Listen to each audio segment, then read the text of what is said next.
네, 이제 네 번째 강연을 소개해 드리도록 하겠습니다. 다음은 경계를 탐색하며 미술 교육에서 인공지능에 대한 비판적 고찰이라는 주제로 미국 캘리포니아 주립대학교 프레즈노 캠퍼스 미술교육과의 구아란 교수님께서 강연을 해주시겠습니다.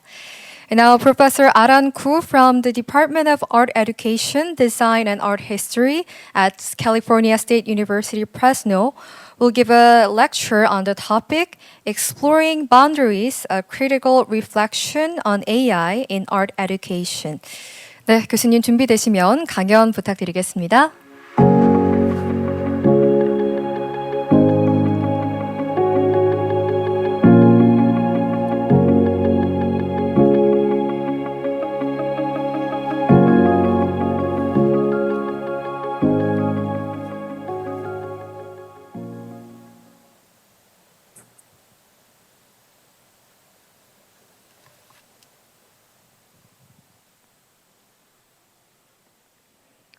네, 교수님 시작해 주시면 되겠습니다.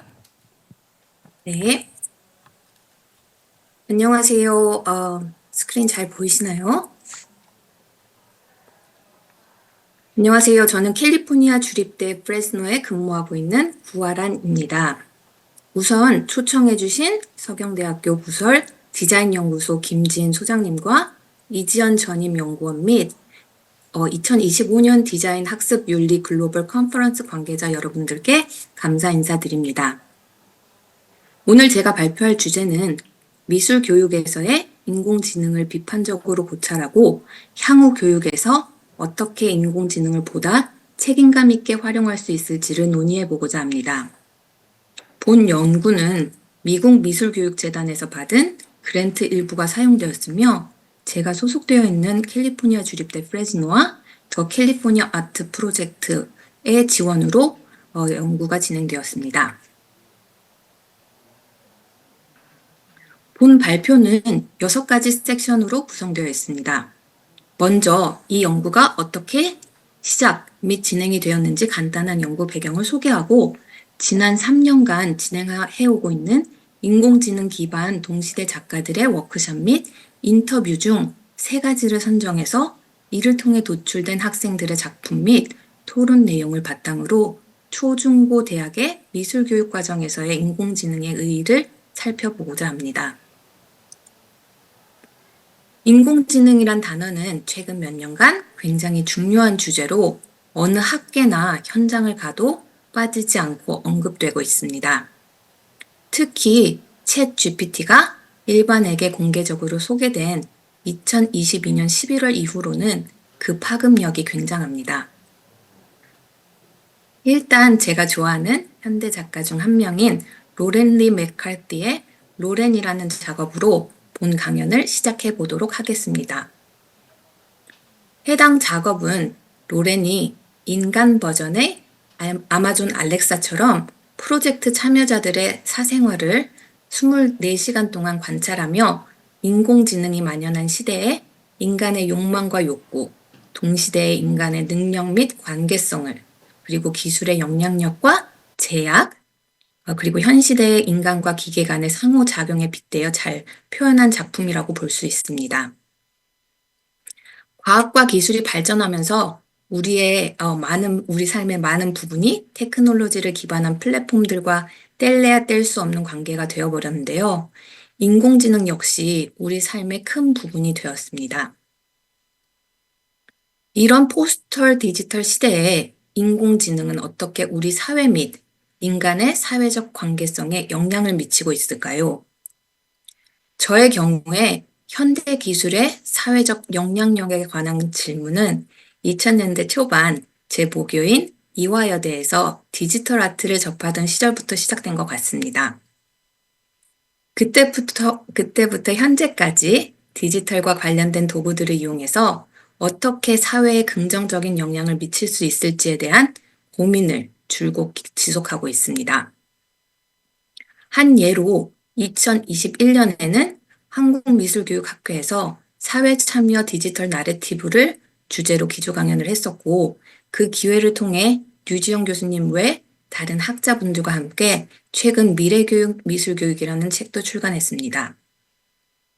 2022년에는 본격적으로 인공지능과 관련된 연구들을 진행하기 시작했고, 그때까지만 해도 챗 GPT가 대중들에게 알려지기 전이라 일반 예술 교육자들이 인공지능에 대한 관심이 상대적으로 적었던 시기였던 것 같습니다.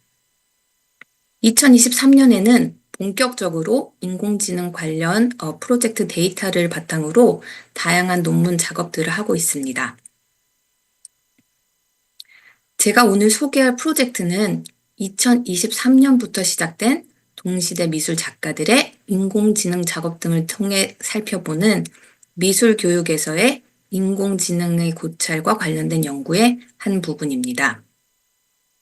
본 프로젝트의 주된 데이터는 21명의 동시대 작가 및 학자들의 기존 연구들, 그리고 제가 직접 주관하고 초청한 작가들의 강연 및 워크샵, 인터뷰 녹취본 및 작가 인터뷰 관련 자료들, 그리고 수백 명의 강연 참가자들의 피드백 및 인공지능을 통해 구성한 시각 작품들과 소감문 등이 연구 자료로 활용되었습니다. 그중 영국의 시작점으로 활용된 것이 동시대 예술가 및 학자들의 19번의 강연과 워크샵, 그리고 6번의 작가 인터뷰입니다. 그럼 간단하게 해당 강연들과 워크샵, 그리고 인터뷰 배경 등을 소개해 보도록 하겠습니다. 2023년 봄학기를 시작으로 현재까지 총 21명의 인공지능 관련 학자들 및 예술가들을 저희 학교의 화상으로 초청했습니다. 2023년에는 앞서 로렌이라는 작업을 통해 잠깐 살펴보신 UCLA 디자인 미디어 아트 교수인 로렌 리 맥칼티를 시작으로 총 6명의 동시대 예술가 및 비평가를 초청하였습니다. MIT 미디어 랩 출신의 알렉산더 루벤과 인공지능 비평가 쉐리페 웡, 그리고 세계적으로 잘 알려진 미디어 아티스트 랩빅 아나돌과 한국의 대표적인 작가 그룹 신승백, 김용은 작가들까지 초청해서 강연 및 워크숍을 진행했습니다. 해당 강연들은 워크숍 참여자들이 인공지능의 미술교육에서의 의의를 최대한 다양한 접근법을 통해 학습할 수 있도록 선정하였습니다. 2024년에는 초청 대상을 한층 넓혀서 한국에도 잘 알려진 미디어 이론 분야의 세계적인 석학인 렙 마노비치를 포함해서 미국 전역 및 유럽의 다양한 학자들, 엔지니어, 로보틱 전문가, 비평가 등을 초청하여 인공지능과 예술교육, 그리고 창의성과의 교차점을 고민해보고 고찰해보는 기회를 가졌습니다. 수백 명의 학생, 교사, 교수, 연구자, 예술가 등이 참석하여 심도 깊은 논의가 이루어졌습니다. 2025년 이번 봄학기에는 인공지능을 중점적으로 연구하는 미술 교육자 2분과 더불어 인공지능을 활용하는 2명의 유명 예술가들을 초청하여 강연을 진행하고 있습니다. 마지막으로 이번 8월에는 2023년 첫 초청 강연자로 선정되었던 로렌 리 맥칼티를 다시 한번 저희 학교에 직접 대면으로 초청해서 최근 샌프란시스코 그레이 에리아에서도 전시됐던 바딜리 안 오토노미라는 전시를 열고 대면 워크숍을 학생들 및 현지 교사들을 대상으로 진행할 예정입니다. 해당 전시는 캘리포니아 대학교 샌디에고의 큐레이터인 세시 모스와 저희 학교 Center for the Creative and the Arts의 공동 주관으로 약 4주간 학생들과 일반 대중들에게 공개됩니다. 인터뷰를 살펴보면 현재까지 5번의 대면 작가 스튜디오 방문과 더불어 총 6번의 심도 깊은 인터뷰를 진행하였습니다. 지역적인 제약으로 인해서 주로 캘리포니아, 뉴욕, 그리고 한국에 있는 작가들을 중심으로 인터뷰가 이루어졌고, 보통 인터뷰는 약 1시간에서 3시간까지, 그리고 해당 작가들이 인공지능과 관련된 개인적인 동기 및 관점, 그리고 인공지능이 예술 및 예술 교육계에 미치는 시사점, 마지막으로 인공지능의 사회적 영향력 등 3개 분야에 관련된 질문들을 통해 진행되었습니다. 오늘 발표의 주 초점은 총 25개의 강연 및 인터뷰 중 2개의 강연 및 1개의 인터뷰를 바탕으로 구성되었습니다. 일단 쉐리페 웡의 강연은 인공지능에 대한 전반적인 관점과 우리가 가지고 있는 인공지능과 관련된 이해의 한계점 등을 주된 관심사로 다루었고, 마이크 타이카의 경우에는 보다 생성형 인공지능의 제한점을 집중적으로 소개하였습니다. 우선 쉐리페는 터키 출신 하와이계 예술가로 동시대 작가로 작업하는 동시에 인공지능 관련 다양한 연구 및 비평 작업을 하고 있습니다. 사실 인공지능과 관련 다양한 관점을 포함하기 위해 제가 이 작가를 의도적으로 수정하였고, 쉐리페의 강연 및 인터뷰가 해당 프로젝트에 굉장히 중요한 역할을 하였습니다. 워크숍에 앞서 쉐리페는 인공지능에 대한 담론을 펼치기 위해 우리가 꼭 엔지니어나 테크니션 아니면 과학자가 될 필요가 없음을 강조하였습니다. 쉐리페는 인공지능과 관련된 대화는 인간의 경험에 대한 논의이며 우리 모두가 이해관계자로서 담론에 참여할 정당성이 있다고 주장하였습니다. 더 나아가 쉐리페는 인공지능 자체가 마케팅을 위해 만들어진 용어라고 비판하면서 인간, 즉 엔지니어들이 규정하는 대로 라벨링이 되고, 즉 한계점을 가진 이름표들을 단 데이터의 군집일 뿐이라고 주장하였습니다. 쉐리페는 많은 대기업들하고 소수의 국가들이 통제와 조정에 의해 인공지능을 한계와 문제점들을 집중적으로 갖고 있음을 조명하면서 인공지능의 제약과 결점을 여러 방면에 걸쳐 집중적으로 소개했는데, 그중 하나가 인공지능의 부정적 활용 연구에 기반한 논의였습니다. 이 연구는 프로퍼블리카를 통해 발표된 기계의 편견이라는 제목의 글입니다. 해당 글을 살펴보면 미국 전역 법조계에서 활용되고 있는 범죄자들을 예측하는 소프트웨어가 흑인들을 대상으로 편견, 차별적 결과를 내고 있다는 주장이 실린 연구입니다. 여기 예시를 보시면 흑인과 백인, 이 범죄 예측 추정도가 실제 결과랑 다르게 흑인이 훨씬 높은 것을 보실 수 있습니다. 여기 지금 오른쪽에 이미지가 보이시는데요.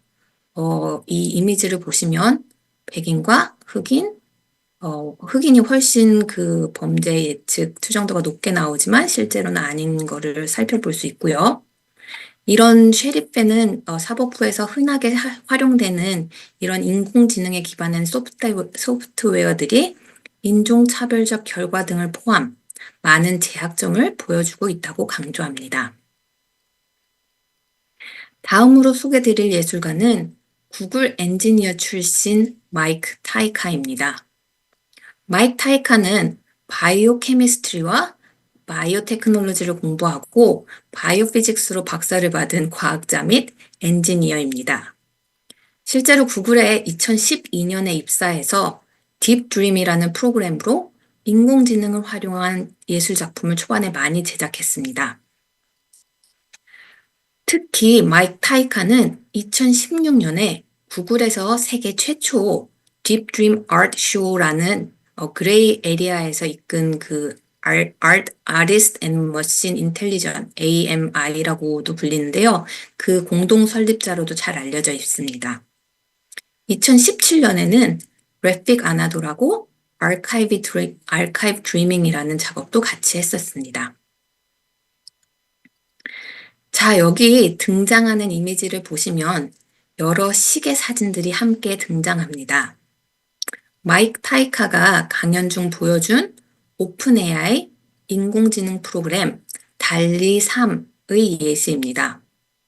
왼쪽을 보시면 여기 보시다시피 달리 3에 요청한 자료는 오후 1시를 가리키는 시계 이미지를 생성해 달라였습니다. 그런데 보시다시피 왼쪽 달리 3이 제작해낸 4개의 이미지 모두 10시를 가리키고 있는 것을 보실 수 있으실 겁니다. 마이크 타이카는 현존하는 생성형 인공지능 프로그램들이 주입된 데이터에 굉장히 의존적이라는 것을 강조하였습니다. 대부분 존재하는 이런 시계 이미지들이 미적 선호 관점에 의해서 10시를 가리키고 있기 때문에 아무리 오후 1시를 보여주는 이미지를 생성해 달라고 해도 분명히 이런 생성형 인공지능 소프트웨어들은 한계가 존재한다는 것을 보여줍니다. 다음 이미지를 보시면 비슷한 결과물을 보실 수 있습니다. 이번에는 왼쪽에 구글 회사의 저먼아이입니다. 프롬프트를 보시면 책상 앞에 왼손으로 글을 쓰고 있는 사람의 이미지를 생성해 달라 였습니다. 근데 왼쪽에 있는 실제 도출된 결과물을 보시면 실제 두 이미지 모두 오른손으로 글을 쓰고 있는 것을 확인하실 수 있습니다. 비슷하게 오른쪽 예시는 마이크로소프트사의 코파일럿입니다. 이번에 프롬프트는 사람을 그리되 두 눈이 코와 같은 방향에 있고 입이 머리 위쪽에 있는 사람을 그려달라는 것이었습니다. 근데 역시나 오른쪽에 생성된 내 이미지에서 보실 수 있듯 모든 결과물이 다 정상적인 눈, 코, 입 구조를 보이고 있습니다. 더 나아가 마이크 타이카는 어떻게 기존에 존재하는 편견과 선입견이 생성형 이미지를 통해 더욱 극심해질 수 있는지를 강조하였습니다. 예를 들어 생성형 인공지능 프로그램을 통해 의사 이미지를 만들어 달라라고 하면 대부분의 결과물들이 백인 그리고 남성인 것을 살펴보실 수 있습니다. 가운데 보시는 예시도 마찬가지입니다. 이번에는 엔지니어인데요. 여기 포함된 모든 이미지들이 남성 이미지들이고 또 대부분이 안경을 쓰고 있는 것을 보실 수 있으실 겁니다. 반대로 오른쪽을 보시면 편의점이나 패스트푸드에서 이제 종사하는 노동자를 묘사해 달라 하는 이미지를 보시면 대부분이 유색 인종이고 많은 예시들이 여성인 것을 또 보실 수 있습니다. 이렇듯 마이크 타이카는 이런 예시들을 통해서 기존 데이터에 이미 내재된 편견은 지속적으로 창출되고 있는 새로운 데이터의 편향성을 유지 또는 심화시킬 수 있음을 언급했습니다. 네 번째 파트로 제가 인공지능을 대학교와 대학원 교육과정에서 어떻게 진행하고 있는지 그리고 해당 워크숍에 참석한 학생들이 어떠한 반응을 보였는지를 소개해 보도록 하겠습니다. 우선 다양한 생성형 인공지능 프로그램들이 존재합니다. 매일 새로운 프로그램들이 생겨난다고 할 정도로 인공지능과 관련돼서는 많은 변화들이 일어나고 있습니다. 수업에서 학생들에게 인공지능을 활용하도록 격려할 경우 저는 최대한 다양한 프로그램들을 소개해 주도록 노력하고 있습니다. 근데 이제 많은 프로그램들 대부분이 계정을 개설하기를 요구하고 또 로그인을 해야 하는 관계로 저는 그런 제약이 일단 없는 딥드림 제너레이터를 종종 활용을 하는데요. 일단 학생들한테 본인이 희망하는 이미지를 만들기 위해서 프롬프트를 한번 생각해보고 입력해서 생성형 이미지를 한번 만들어 보도록 권유합니다. 일단 처음 생성된 결과물을 저장한 다음에 다시 프롬프트를 살짝 바꿔서 기존 이미지에서 얻지 못한 결과물을 다시 얻을 수 있도록 시도해 보라고 여러 차례 권유를 합니다. 이러한 과정을 통해서 배운 점이 뭔지를 생각할 기회를 잠시 제공을 하고 그런 사고 과정을 거친 이후에 제가 제작한 이미지를 공유하고 질문을 던집니다. 이 오른쪽에 보시는 이미지를 생성하기 위해 제가 사용한 프롬프트는 40대 중반의 지친 등산객 이미지를 생성해 달라였습니다. 얼핏 보시면 제가 요청한 이미지를 잘 만들어준 것 같습니다. 하지만 학생들에게 해당 이미지를 비판적으로 살펴볼 기회를 저는 꼭 줍니다. 그러면 학생들은 백발인 백인 여성, 그리고 특정한 색감의 풍경, 그리고 이상한 신체 자세 및 구조 등 새로운 시각으로 이미지를 분석할 기회를 갖습니다. 이후 학생들은 소규모 그룹을 통해서 본인이 생성한 이미지를 비평할 기회를 갖습니다. 서로의 다양한 시각을 일단 공유하고 비판적인 논점들에 노출됨으로써 학생들의 다양한 사고의 폭이 확장될 수 있습니다. 더 나아가 제 미술교육 과목에 참석한 미술 전공자 및 비전공자 학생들은 인공지능을 활용하여 작품을 제작하도록 권유받았습니다. 앞서 언급했던 강연들과 워크숍에 참석한 이후에 각자가 배운 내용에 기반해서 시각 작품들과 페이퍼들을 작성하였습니다. 해당 학생들은 실제로 미술 경험이 전무한 초등학교 교사 선생님들이 많았는데요. 몇 가지 예시를 통해서 학생들의 작품과 감상문을 소개해 보도록 하겠습니다. 우선 많은 학생들이 본인이 가진 선입견이나 특권의식 또는 주위를 바라보는 시선 등을 재조명해 보는 기회가 되었다고 보고했습니다. 학생들은 본인과 주위의 시각 및 행동 양식 등을 분석해 봄으로써 자신의 주변을 고찰하기 시작했습니다. 이 특정 학생의 경우 우리가 살고 있는 사회가 다문화 사회로서 서로에게 직접 그리고 간접적으로 영향을 주고받는데 왜 우리는 항상 사회를 이분법적으로만 바라보며 서로를 차별시하는지에 대한 질문을 던졌습니다. 해당 작품을 통해 이 학생은 다문화 배경을 가지고 있는 것을 우리 모두 환영하고 자랑스러워 해야 한다고 주장하였습니다. 다음으로 다양한 강연들의 참석은 학생들로 하여금 인공지능을 활용하여 다채로운 시도를 할 수 있는 동기부여가 되었다는 소감이 많았습니다. 예를 들어 많은 학생들이 인공지능을 추상적으로만 생각해 왔었는데 다양한 동시대 예술 작가들의 워크숍과 강연을 통해 각양각색의 시각적 표현들이 가능하다는 것을 배웠습니다. 한 학생은 인공지능 생성형 이미지 프로그램 및 여러 도구들을 통해서 단어들과 이미지들의 적절한 조합을 활용한 시각예술이 가지는 힘에 대해 언급했습니다. 이 작품에 보이는 인간 형상의 이미지들과 아무런 의미가 없는 알파벳들의 조합을 통해 지금 시점에 인간과 기계의 관계성과 현재성을 고민해 볼 수 있다고 하였습니다. 마지막으로 쉐리페 웡의 워크숍은 많은 학생들에게 인공지능과 관련된 보다 현실적인 물음을 제시해 주었습니다.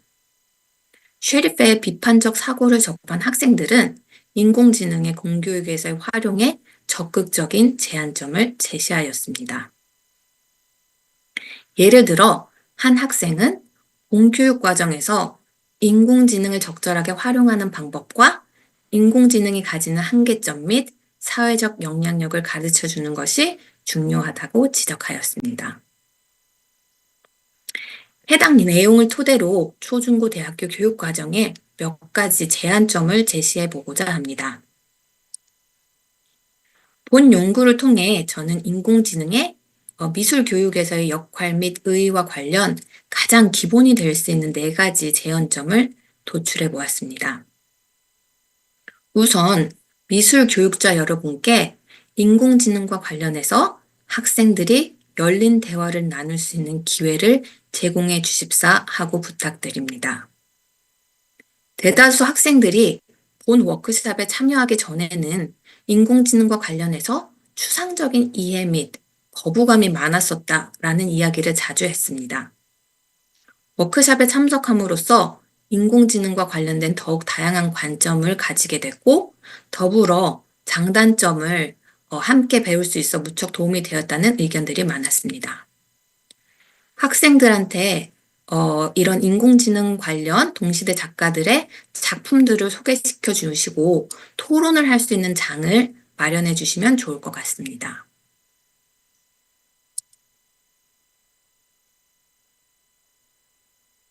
둘째, 앞선 제한점과의 연결선상에서 인공지능이 가지는 장단점을 골고루 이야기할 수 있도록 격려해 주시면 좋을 것 같습니다.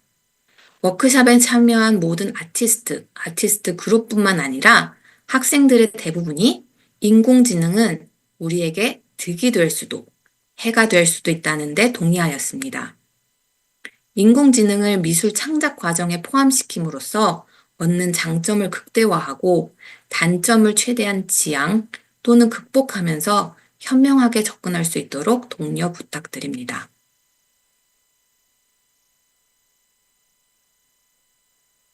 셋째, 더 나아가 인공지능을 활용한 창작 활동은 협업을 함에 있어 유용한 도구로 활용될 수 있습니다. 학제 간의 협업 및 분야 간의 공동 연구는 현 시대를 살아감에 있어서 중요한 요소로 자리 잡았습니다. 인공지능 자체도 예술 및 과학의 경계를 무너뜨리고 다양하게 활용되고 있습니다. 현대 사회에서 꼭 필요한 협업 경험을 인공지능을 활용한 미술 교육을 통해 학교 현장에서 적극적으로 활용하시면 좋을 것 같습니다.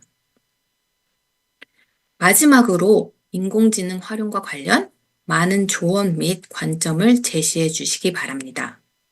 과연 어떻게 인공지능을 활용하는 것이 바람직한지, 인공지능 관련 윤리적 태도도 같이 강조해 주시기 바랍니다. 작가들의 저작권 침해나 비판적 사고 등을 배려한 무분별한 이해 및 적용에 관한 제도적 장치 등도 같이 소개해 주시면 좋을 것 같습니다.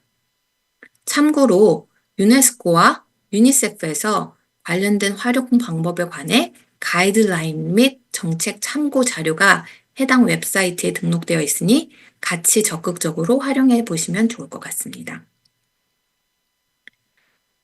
인공지능은 매우 빠른 속도로 변화하고 있습니다.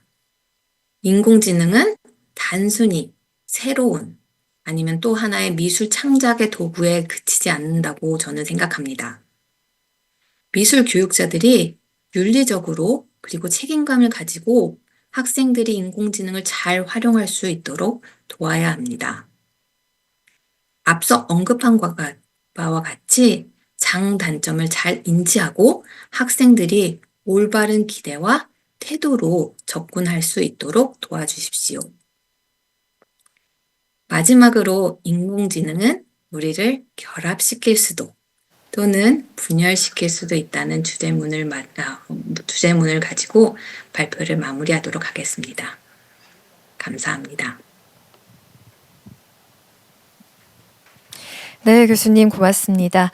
인공지능 활용에 대한 실제 예술가들의 견해나 또 구체적인 사례들을 직접 연구 중이신 내용을 바탕으로 함께 나눠주셨는데요. 학생들을 교육하는 데 있어서 또 어떻게 활용할 수 있을지 알아볼 수 있는 시간이었습니다. 계속해서 질의응답 시간을 갖도록 하겠습니다. 사전에 취합된 질문을 먼저 드리도록 하겠습니다. 네, 미술 교육에 있어서 AI 기술의 실제적 협력 가능성과 또 예술 교육 강의자로서 인공지능이 가지는 가치에 대해서 어떻게 생각하시는지 궁금합니다라는 질문인데요. 교수님 답변 부탁드립니다. 네, 일단 질문 감사합니다. 제가 두 번째 파트부터 답변을 해보도록 하겠습니다. 일단 제가 발표 마지막 부분에 언급한 것과 같이 인공지능은 현대 사회에서 굉장히 영향력이 있는 플랫폼이고 이미 우리 삶의 일부분이 되었으며 앞으로 그 파급력은 더욱 커져갈 것입니다. 동시에 인간과 따로 또 함께 진화될 것입니다. 사실 현장에 있으면 미국 초중고 대학교 예술교사들과 그리고 지역 학교 예술 행정가 및 관계자들과 함께 인공지능과 관련된 담화를 나눌 기회가 종종 있습니다. 최근 몇 년간 이러한 토론에 미술뿐만 아니라 음악, 춤, 연극, 미디어 아트 관련 관계자들을 대상으로 같이 다양한 전문가들과 이야기를 나눠봤는데요. 제가 한 번은 인공지능이 과연 우리의 삶을 개선 또는 향상시켜주는 도구일지 아니면 삶을 한편으로는 제약하고 약간 장애하는 그런 요소일지에 대한 질문을 한번 던져봤습니다. 아직까지는 해당 물음에 대한 답변들보다 훨씬 많은 파생된 질문들이 쏟아져 나오는 것이 당연한 것 같습니다. 일예로 소수의 참석자들은 인공지능의 공교육에서의 활용에 대한 이해가 전무하거나 아니면 비판적인 사고를 가지고 있는 경우가 있었지만 인공지능 자체가 워낙 사회에서 조명을 받다 보니 호기심에서 대화에 참석한 경우들도 있었고 또 반대로 몇몇의 참석자들은 인공지능을 적극적으로 학교 수업 현장에서 활용하고 있었습니다. 실제로 저희 학생들 아니면 어린 세대들이 인공지능과 관련한 이해도가 훨씬 높습니다. 당연히 거부감도 덜한 게 사실인데요. 실제로 산업 현장에서도 많은 기업들이 취업 요건 중에 인공지능을 얼마나 이해하고 활용하고 있는지를 묻거나 아니면 중요한 자격 조건으로 내세우고 있습니다. 이러한 현실을 무시하거나 아니면 인공지능을 무조건적으로 그냥 배척하는 것은 제 개인적인 입장에서는 학생들한테 도움이 되지 않는다고 생각합니다. 첫 번째 파트로 돌아가서 일반적으로 인공지능은 학생들에게 이제 개인화된 그 학습 경로를 제공하고 또 교육 과정도 강화하며 협업의 가능성을 높여주고 어떤 예술 교육의 접근성을 높이는 데 도움이 된다고 많은 사람들이 얘기를 하고 있는데요. 실제 많은 연구들에서 일반적으로 인공지능이 학생들의 특성 아니면 학습 능력 및 패턴을 분석해서 맞춤형 교육을 제공할 수 있다는 얘기를 많이들 하고 있고요. 미술 교육 쪽에서는 어떻게 과연 그 부분이 적용될 수 있을지는 조금 더 지켜봐야 할 것 같습니다. 그리고 이제 앞서 언급했듯이 인공지능이 가지는 그런 기술은 미술 교육 분야에서 그리고 제가 이제 여러 분야에서 제가 말씀드렸던 것처럼 다각도로 협력할 수 있는 잠재력을 가지고 있습니다. 실제로 제가 초청했던 대부분 작가들이 혼자 작업을 하는 경우는 드물었어요. 실제로 한 예로 렉빅 아나돌 같은 경우는 본인 스튜디오에 약 30명의 각 분야 전문가들이 같이 작업을 하고 있고 또 한국에 저희 계신 신승백, 김용훈 작가님들의 경우에도 서로 두 분이 다른 배경과 전문성을 결합하셔서 이전에 이제 전통적인 미술 작업에서는 보지 못했던 굉장히 창의적이고 다양한 시도를 이어나가고 있는 것처럼 이렇게 굉장히 이제 협업이 굉장히 창의성을 더 이제 북돋을 수 있는 그런 기회로 적용을 할 수 있을 것 같고요. 또 프로젝트에 참여한 많은 학생들이 인공지능이 영감을 주는 도구로 활용될 수 있다라는 얘기를 많이 했는데요. 인공지능을 모르더라도 아니면 미술적인 재능이 뛰어난 학생들이나 아니면 미술에 자기가 본인이 전혀 예술적인 감이 없다고 생각하는 학생들도 생성형 인공지능 도구를 활용하면 쉽게 그냥 창작 활동에 영감을 얻고 물론 반대적인 입장도 있지만 예술 활동의 시도가 가능해지는 그런 장점도 있습니다. 이는 접근성이라는 관점에서도 해석할 수 있을 것 같은데요. 이제는 이제 몸이 불편하거나 아니면 미술 재료를 활용하는 데 제약이 있는 친구들도 창작 활동을 손쉽게 할 수 있게 됩니다. 물론 앞서 언급한 것처럼 비판적이고 책임감 있고 건설적인 접근 방법은 제가 계속 누차 강조했던 것처럼 늘 요구되는 바이고요.